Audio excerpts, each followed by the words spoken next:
So, good morning from Larnaca and Firenze. On the occasion of Domine's upcoming appearances at Open the Gates and Rhythm No Rocks, we took the opportunity to talk to Enrico, a founding member of the band, about the past, the present, and the future of a band that played a very important role in the mid-90s for the epic and heavy power metal scene. So, what news from the Domine camp, Enrico? Hello, everybody. First of all, it's a pleasure to be here to talk to you guys.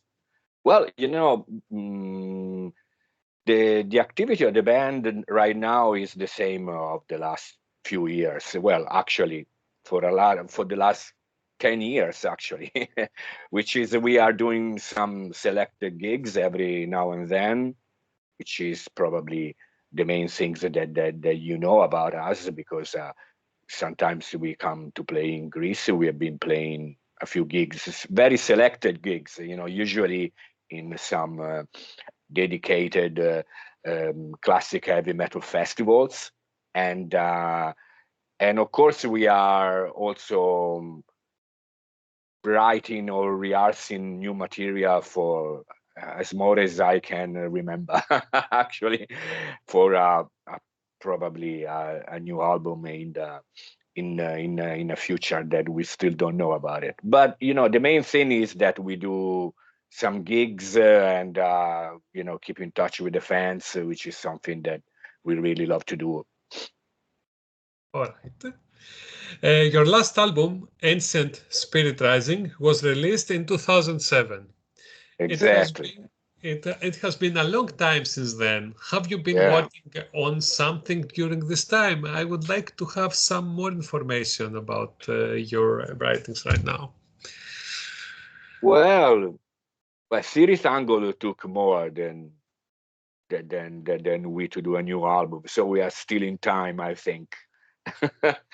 Well, the thing is very simple. We have been writing stuff for many years right now. Actually, you never really stop writing songs, and even after Ancient Spirit Rising, there was already a couple of songs that they came out.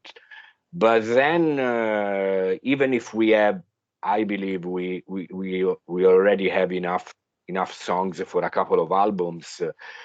It's still not certain when we will do a new one, and the main reason is that life changes during the years, and like Freddie Mercury used to say, it's just a simple fact of life. That you have family, kids come and the parents go, and we are, and most of all, the band Domine is not a professional band. This is not our day job, like a lot of the so-called underground heavy metal bands. We all have day jobs. We have to support our families, and so we don't really have that much time like we used to have 25 years ago, because in those days I could leave home for a month and go in a recording studio and produce the album and do everything, and that was okay, and that was part of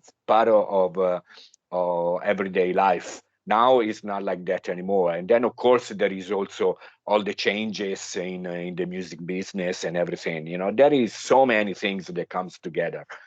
But I do agree that it's a long time. It's a very long time, and and it's incredible that there are still people that are asking us to do a new album and come out with new songs, because if you look around the heavy metal scene, especially when we talk about all the festivals, the classic festivals, the classic heavy metal festivals that we all love, there is still a lot of bands that do old music, old songs. So we don't have that commitment to come out with a new album because we need to do a new tour or things like that. That's something that the big bands do. They do it. Actually, actually an Iron Maiden or Judas Priest right now, especially, they do a new album, so they will have the chance to make a new tour, because that's when they do the real money. And so we are not in that position, because we are just a small band. Yes. And that's the truth. And so, we will come out with a new album when the things fall in places. I say when there must be some cosmic alliance, the planets will align somehow, like in 2001 Space Odyssey, and something will happen. Yes, let me mention that a small band, but with great albums. Okay, small band, small in brackets. Okay, for me. Okay. Yeah, well, thank you very much. I really, really appreciate, and I am a fan of small bands too. The underground is filled with small bands that have done masterpieces, and if I look at the bands that I love, like Warlord, for instance, an amazing band for me, or Elstar, or Virgin Steel. There are so many bands that never really became that big, like Metallica or Iron Maiden, but they did albums that I'm still listening to after decades. So that's, for me, from an artistic point of view, from an entertainment point of view, those are huge bands. But yes, in fact, I cannot say that Domine is a big band or something like that, because it's not true. All right. So I wouldn't say that you started to exist from the time when the debuts of your compatriots like Labyrinth and like Rhapsody came out. Your story takes us back in time, around 1986. What happened from 1986 until the release of the amazing and masterpiece for me, Champion Eternal? Yeah. Well, it's the story of the band goes back to the 80s, and that's because in those days, because it is a personal story, because me and my brother Riccardo, the bass player in Domine, we are born here in Florence, but and so the family from the side of our mother is from Florence, but we have lived all our childhood. We grew up in a small town on the seaside of Tuscany that is called Piombino. That you probably already heard, because also Dark Quarter, which is another classic heavy metal bands from Italy, are from the same town.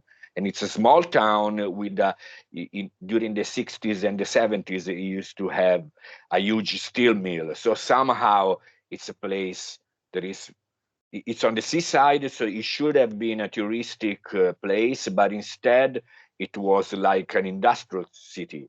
And it was a very, very small town where it was difficult even to find fans of heavy metal music.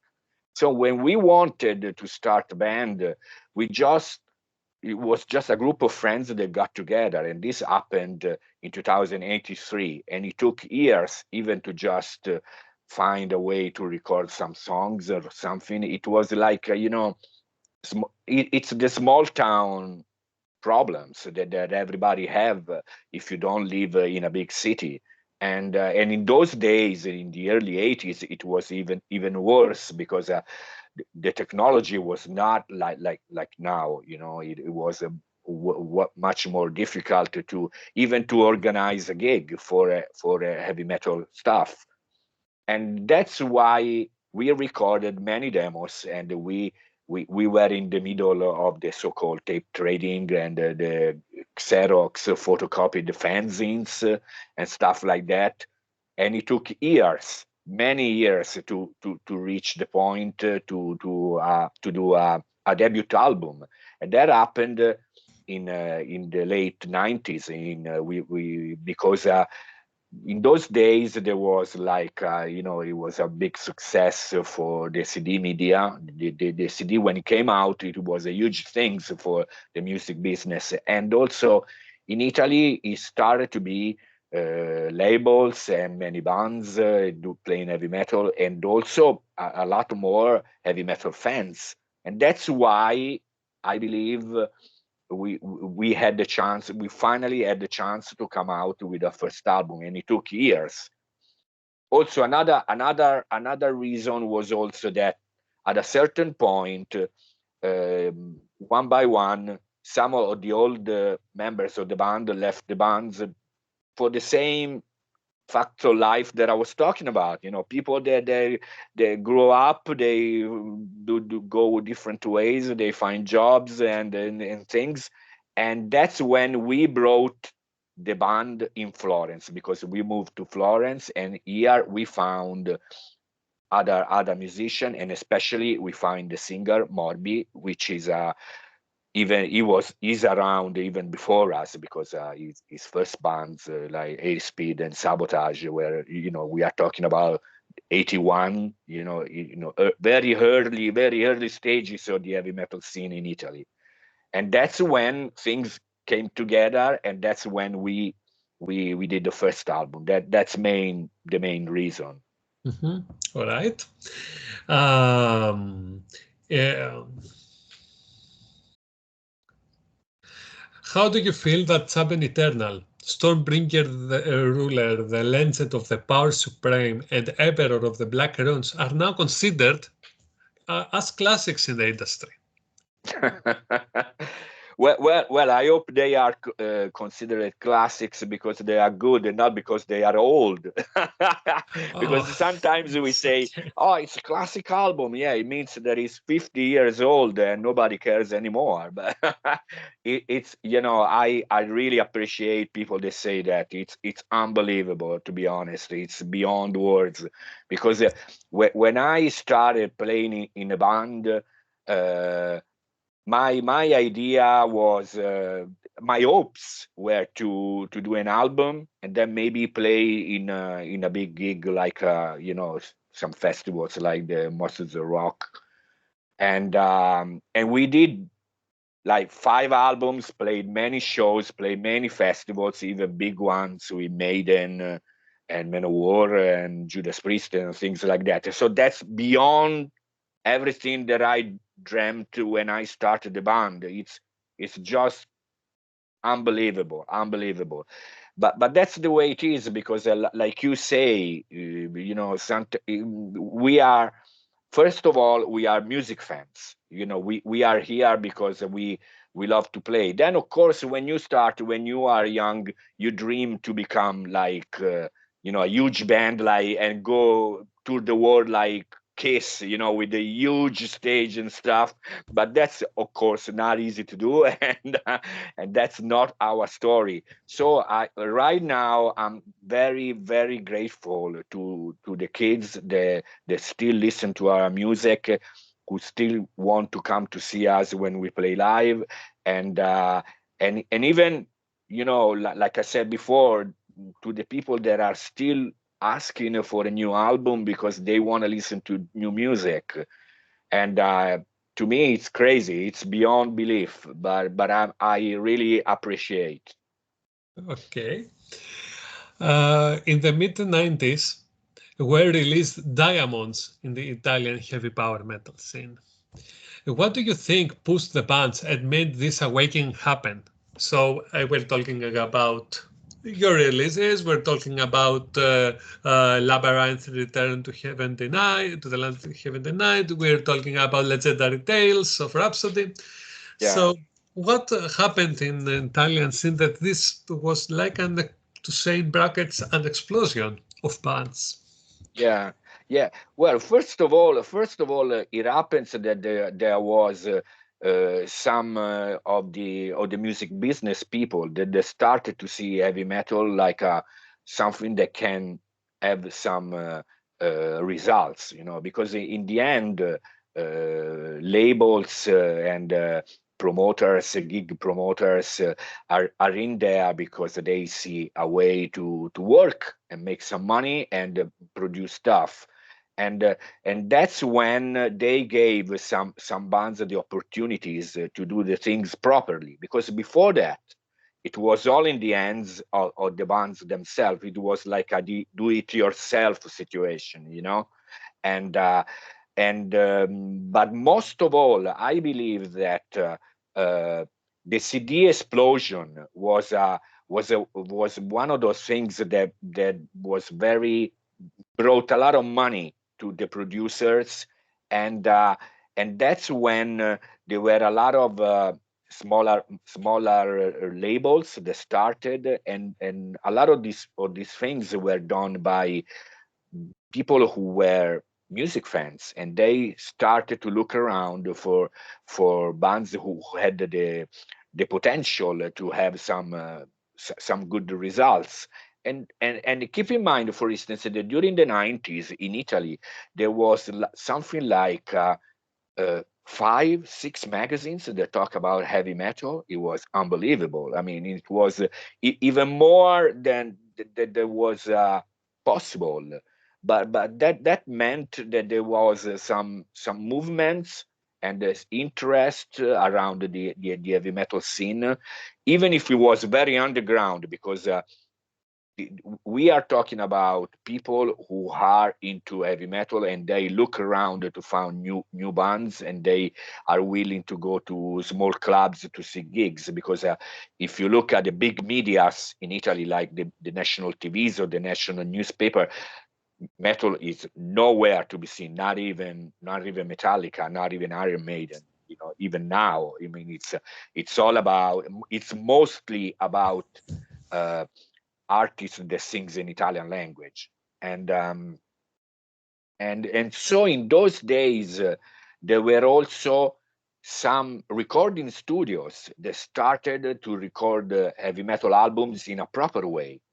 And you know, like for instance, the New Scene Studios, where we did 4 albums, they did Labyrinth, they did Vision Divine, Elven King, White Skull. They were booked for like 1 year. You had to book things way in advance, because they were full of work, and that was something that increased the interest around heavy metal. And that's when the bands that were like, you know, in the underground, like we had the chance to come up.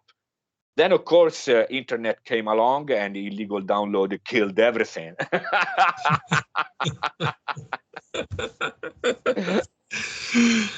But that's the way it is. I mean, that's history. We must accept this. Yes, it's the evolution technology. So yeah, it's that. Unfortunately, what to do? So yeah. I mean, pros and cons of everything. Yeah, without internet, we will not be doing this, for instance. You know? Yes, exactly. I had to come to Firenze or to come to Larnaca. Yeah, exactly. Yes.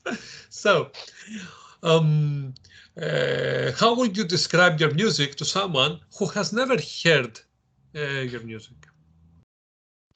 Well, oh my God, I you know, if you read the magazines, if you read, especially with the internet now, everything is so complicated, because in the past it was all about heavy metal. Now there is a millions labels, you know, and which is something that music fans do, because they want to discuss about things, and they want to find many reasons why they like or they don't like something. And I am not that much into that kind of things, because I found them kind of divisions, you know. But if someone wants to listen, who doesn't know, who never listened to Domine, I would probably say that we are a classic heavy metal band, and but we do have some elements from the epic metal kind of style, and in part also some power metal and progressive metal stuff. I mean, it's never been. The funny thing is that as a band, we never really thought about what we were going to play. I mean, it was just like when we started, you know, and you know, in the beginning, you start to play cover version of the songs that you love. It was all about Iron Maiden, Man of War, and some of the saxon, very, very classic stuff. And then you find out that you want to play your own songs in your own style, that of course is influenced by the bands that you love, because this is natural. Because you know what, we never had a master plan.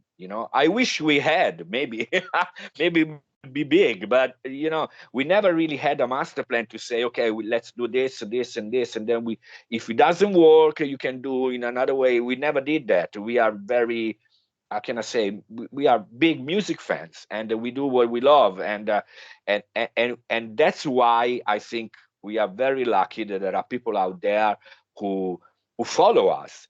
But then, of course, if I have to explain the kind of music that we play, is a very classic heavy metal, but with these epic, big atmospheres. And then, for instance, I am a huge Queen fan, so the guys in the band, they listen also to progressive rock music. They like Genesis or Rush, and then of course we were always being into the classic heavy metal stuff, and some of the more epic bands like Men of War, Virgin Steel, or Warlord, and many others.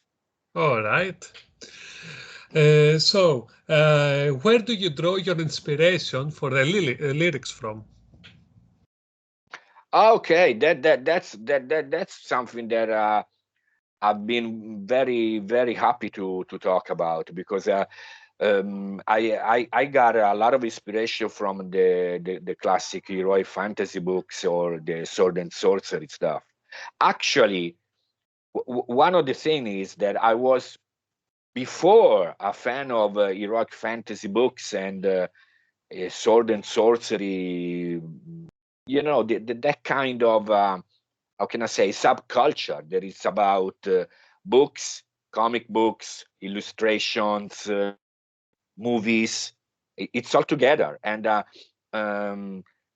then I was drawn to heavy metal because I found out that there were bands that were using that kind of imagery and that kind of atmospheres. And for instance, when I saw the first Siritangle album, I said, "Hey, wait a second! I have that book." The Michael Moorcock, El Ritorno in Libano saga, and that's when I was drawn to listen to that album, because I already had the books.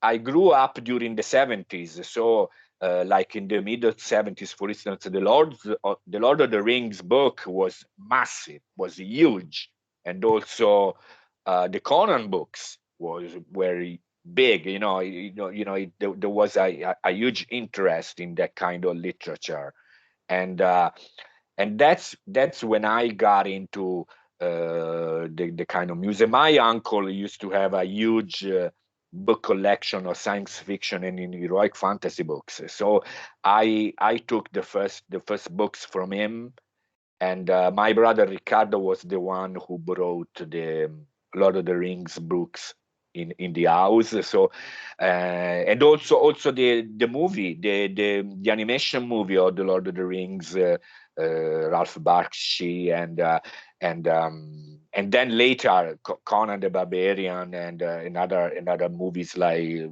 The Sword and the Sorcerer, and that kind of heroic fantasy stuff. That was the first inspiration. And then the things happened when I discovered Michael Moorcock, because Michael Moorcock, for a few years, I was reading his books, only his books. I found an English bookstore here in Italy, and I started to pick one by one all his books, and for a couple of years, that happens around 85. I was reading his stuff only, so that was naturally the inspiration, because you know, when you look for the music that has that kind of atmosphere, you also need that kind of lyrics. You cannot just write about love or friendship or having parties. I mean, I wish I could do that. They're difficult to do. You know, how can you write a good love song that hasn't been written already by some people that are better than you are? I mean, it is difficult. But anyway, then of course, album by album, so you start to put your own inspiration, your own personal stuff into the lyrics. But that's another story. And especially in the last album, in Ancient Spirit Rising, was an album that it was much more inspired by personal stuff put into an heroic fantasy and epic sword and sorcery, you know, way of describe things. And that's about it, you know. Yes. So, what are the main differences between Champion Eternal, Stonebringer Ruler, the Legend of the Power Supreme, and Emperor of the Black Runes? The main differences between. Oh, that's a good question.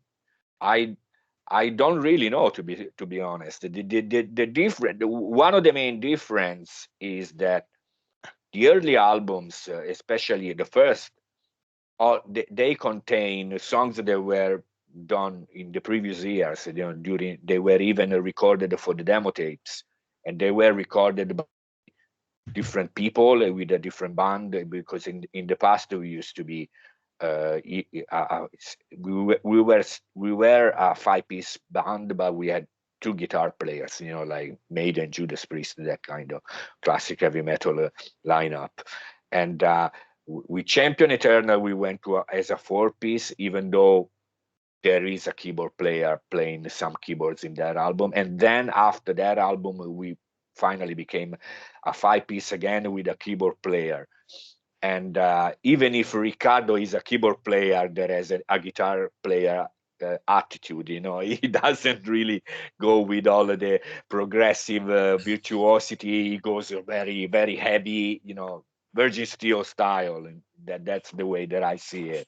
And so some of the songs of the early albums are kind of old, and they were inspired by different bands. Then when we started to get better as a recording band, you know, with more, with better skills to record songs, we tried to broaden the arrangements, especially, but also the idea in the songs were more melodic, more like I said, with a wider sound. You know, as I told you, I am a big Queen fan. You know, I really love to all those harmonies, you know, the bigger harmonies, and also some of the especially the songs of the first album, they were written with a different singer in mind, because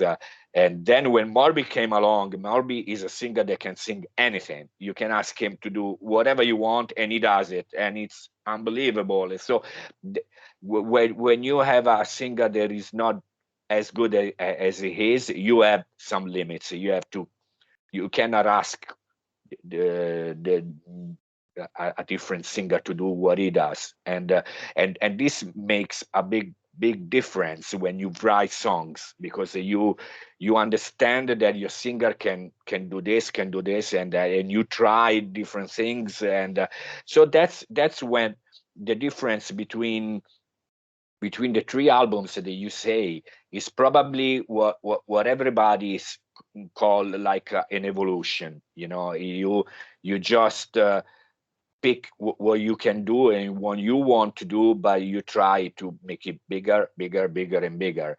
And that's when when you stay pretty much the same, but you do something different at the same time, you know. Okay. So since you are the main composer of your music, what are your main influences when you compose? Except yes. As I say, right now I'm not really picking. I don't really go like I want to do something in this style, on this style. What I do right now is just I come out with some ideas and I put them down. As long as I like it, I keep working on a song. And then, of course, there is also the other guys. When I present a demo to the band, they input because they know way better what to do with their own instruments, and that's always been like that, really. So I'm not really. I can't really say I'm doing a song in this style and this style. I just put down the ideas that I like, and one thing is true, which that this is the reason why I like your question, because sometimes what happens is that I try to do also something that is a bit different than the usual, but at the same time I want to keep it the style, the ones that we have always played. So it's always a matter of balance. It is not that easy, to be honest. And in fact, I believe that Ancient Spirit Rising, for instance, is a very different album from the others, because the balance are different. There is different balance. There is parts that are very proggy, let's say prog rock, and or more melodic, and then and then we have the songs in the old style, let's say. And this is not something that you can always achieve spontaneously. So you had to work, you had to work and with the rest of the bands, so they can put their own input, and but in the end it's always about making a classic heavy metal music with some big atmospheres, some big melodies, and with a very strong singing, because we really like that kind of singing style with the high pitched vocals, or the big harmonies, and that's what I'm really trying to do. But at the same time, I really don't want to do the same stuff over and over again. That's something that big bands can do, because some people criticize Iron Maiden because they do the same chords, the same lines, but they must do it because they have a real career, they have commitments, they must sell albums, they must sell tickets, they must and they do it in a very respectful way. They're still good, they're not. Yes, exactly. So they must do that. It's a different world. It's a completely different world. Yes. It is. Yeah. It happens with many bands, too many bands, that they have to do it like that, but they have to do it just to be different too, but with the same base, with the same base, to say like that, So on 5th and 6th of April, you visit Nicosia for the Open the Gates Festival Part 2. You will play alongside with names like Arian Path, Ahelus, Triumpher, and Solitaire Sabbath. What can people expect as you will be performing both days?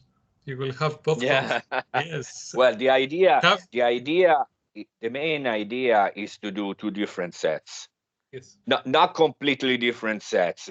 Yes. Otherwise, it is not easy. We are working on it right now. But what we will do is that we will, first of all, we are rehearsing a few songs that we haven't played for a long time, and keep in mind that our songs are always very long. They are all very long songs, so we cannot really do that many different songs, because we do have some songs that we need to play every gig, because they are like they are like the base of every set list. So there will be some songs that will be repeated on both gigs, but some songs that will be played on the first night and others on the second night. It will be very, very, very, very classic, of course, and we are going to spread and take songs from every album, and but of course there are the ones that we play at every gigs that will be there, so you can expect two Domine gigs, but with a few songs that you haven't heard in a long time, and Yes. probably we have never played in Cyprus. All right. And have you heard some of the bands that will play beside you, like Ryan Path, Ehelus, Triumpher, or Solitary Supplement? Yeah. Of course, we are friends with a few of them. Rastex, of course. Yes. Great people. They even came in Italy to record, and so they are fantastic people, great musicians, and Triumpher is a surprise because the debut album was very good. It is very good. I met the guys in Athens last year. Very Man of War. I really liked the album. Solitary Sabred also, very classic heavy metal band, and but also the guys in Receiver that are from Cyprus, I believe, right? Yes. And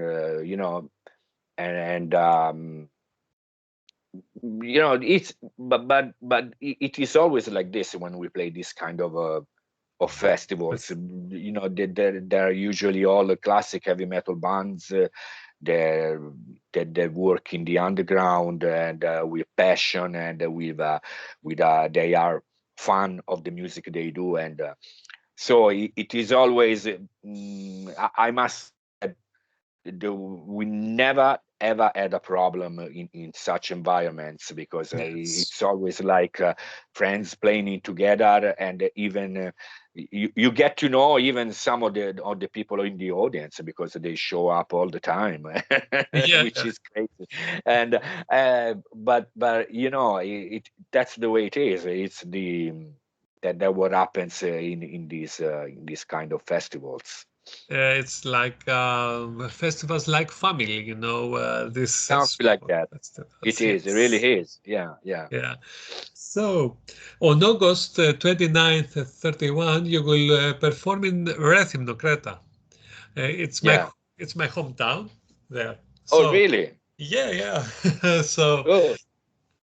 And I know all the people that they are organize all this stuff. They are very good people, and they are trying so much to make everything so perfect as the previous one was.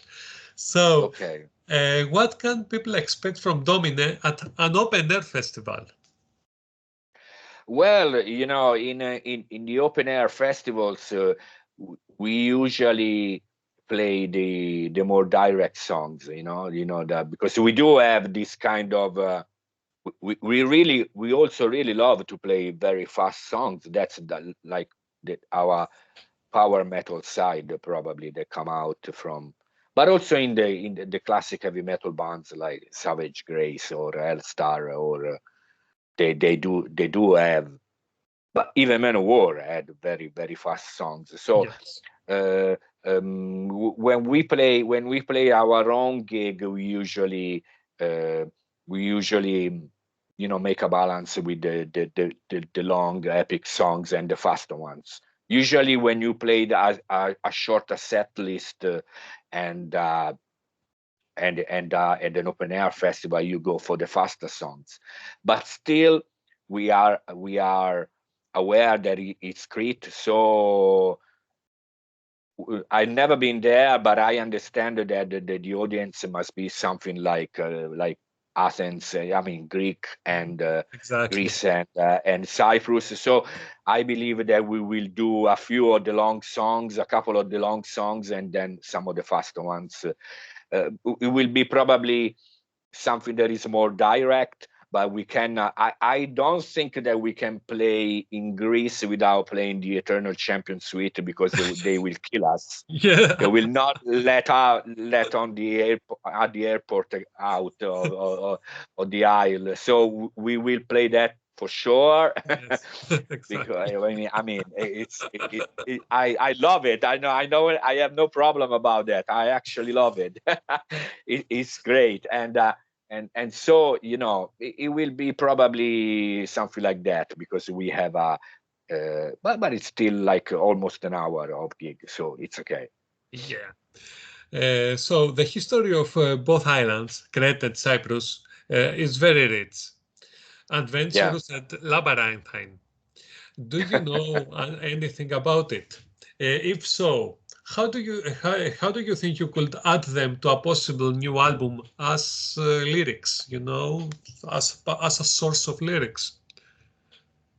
Well, I do know some of the historical themes of both isles, and I have been to Cyprus already twice. I've never been to Crete, but I have been to Cyprus. I have seen both sides of Nicosia, you know, the Turkish and the Greek one, which is crazy, but you know, that's the way it is. Yeah, what to do? And yeah, I mean, you live there, you know better than I do, and then of course there is a link between the Greek mythology and the ancient Greece history with the Italian ones, because of the ancient Rome culture and mythology. So I believe that there are still something in common, and even though in modern times there is a completely different history. I don't really know that much about Crete except for the bull stuff, and Yes. you know, and I know, and in both isles, I believe there are you know, the walls that have been made by Italians, from Venice, right? Yes, Something yes. like that. Yes. Castles. Actually, when we played the first time in Cyprus for the Power of the Night festival, we had the walls, the ancient walls, on a side of the stage, which was fantastic. Yeah, it was fantastic. So, you know, I don't know. I can't really promise that I will put something of that in our lyrics for our next album, because I pretty much have some of the themes for the songs, and but of course there is that kind of atmosphere, so that is pretty much the same. Probably that's also one of the reasons why the Greek guys love our songs. Like, you know, it is something that is culturally linked. Yes, exactly. So that's all from me, Enrico. See you soon in Cyprus at the Open the Gates Festival. Yeah, and wait. I would like to end the interview with a message for the readers of Afternoiz, as well as a message for your fans in Greece and Cyprus who will soon be watching you in person. Yeah. Well, first of all, thank you very much to you for having me and doing this interview. I really hope that the fans of Afternoiz and the fans of the Open the Gates Festival will come around and have some great time in Cyprus and in Crete to do an heavy metal party together. And I can't wait to come, because last time we were supposed to come to Cyprus, and first of all, I had an accident and I broke my wrist. I still have a scar here, and then, you know, COVID stopped the world. Yes, exactly. So we need to break that. We need to come back and have a great time. And I invite everybody that are listening to this interview to come along and have a great time with Domine and with the rest of the bands that are all great, and we will have an heavy metal party all together. All right. So Thank you very much. And see you soon. Okay. See you soon. Bye. Bye bye.